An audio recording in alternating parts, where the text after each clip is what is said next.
Assalamualaikum warahmatullahi wabarakatuh. Kita berjumpa lagi Bapak Ibu. Izin kali ini Bapak Ibu saya ingin berbagi informasi kembali. Ini terkait seleksi P3K di tahap 2 tahun 2024 kemarin ya Bapak Ibu. Judul kita kali ini Bapak Ibu Menpan RB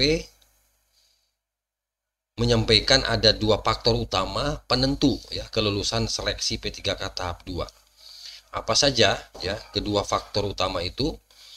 Yang jelas ini adalah bukan passing grade Bapak Ibu. Baik, silakan nanti disimak Bapak Ibu ya paparannya. Semoga informasi singkat ini nanti bisa memberikan manfaat pada Bapak dan Ibu. Untuk itu mohon maaf jangan di skip dulu, ditonton sampai selesai.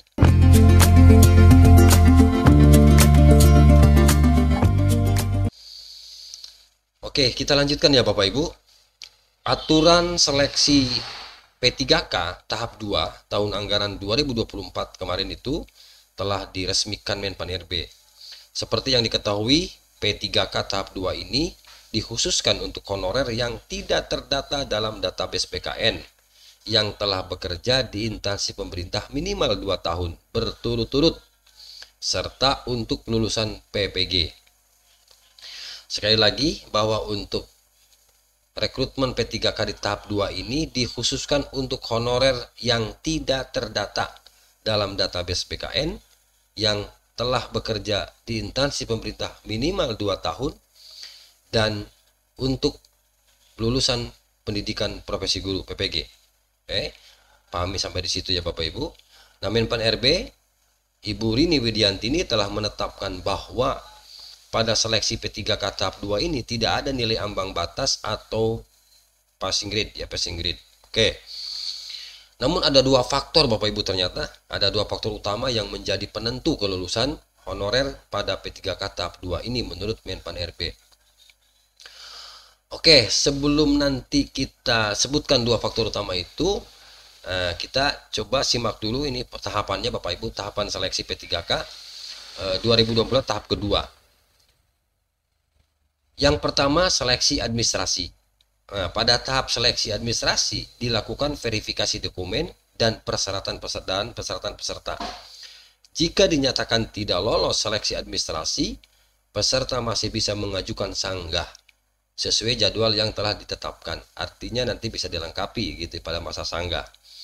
Itu yang pertama, seleksi administrasi. Yang kedua, seleksi kompetensi.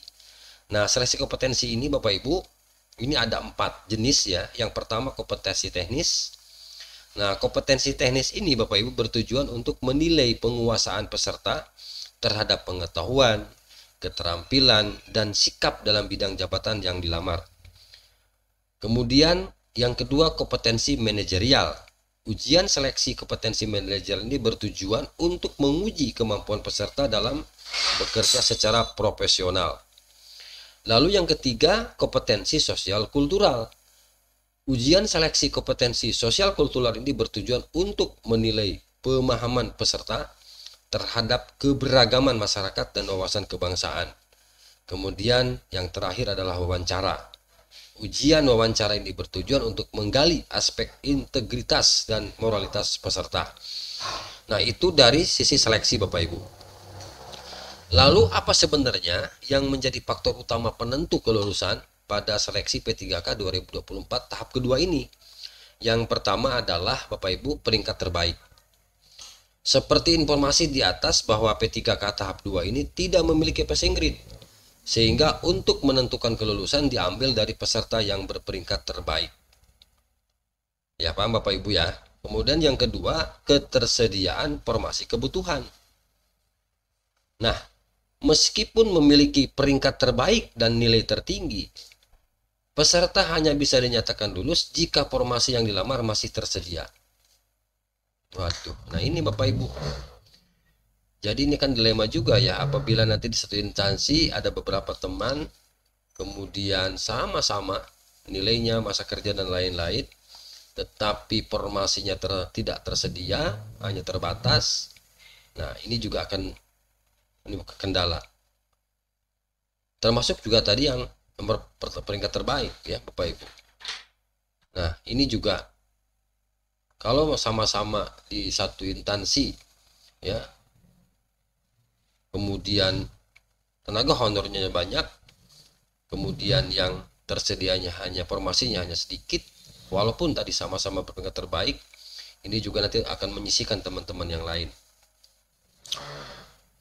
Yaitu paling tidak Bapak Ibu, dua faktor utama penentu kelulusan seleksi P3K tahap 2 ini ya Bapak Ibu. Nah, begitu informasi yang dapat saya bagikan. Bapak Ibu, bagaimana Bapak Ibu yang sudah ikut seleksi kemarin ya. Saya ucapkan selamat tentu bagi yang lolos dan diterima, dan mohon bersabar tentu ya bagi teman-teman yang belum lolos ya untuk di tahap kedua ini. Apapun nanti kebijakan pemerintah dalam menyikapi ya teman-teman yang di tahap 2 yang belum lolos, intinya pemerintah memang berkomitmen untuk menyelesaikan penataan tenaga honor ini harus sudah tuntas Bapak Ibu ya, harus sudah selesai, sebab tidak boleh lagi ada honor sejak tahun 2024 kemarin. Itu mungkin Bapak Ibu informasi yang dapat saya bagikan. Terima kasih ya, semoga informasi singkat ini bermanfaat. Assalamualaikum warahmatullahi wabarakatuh.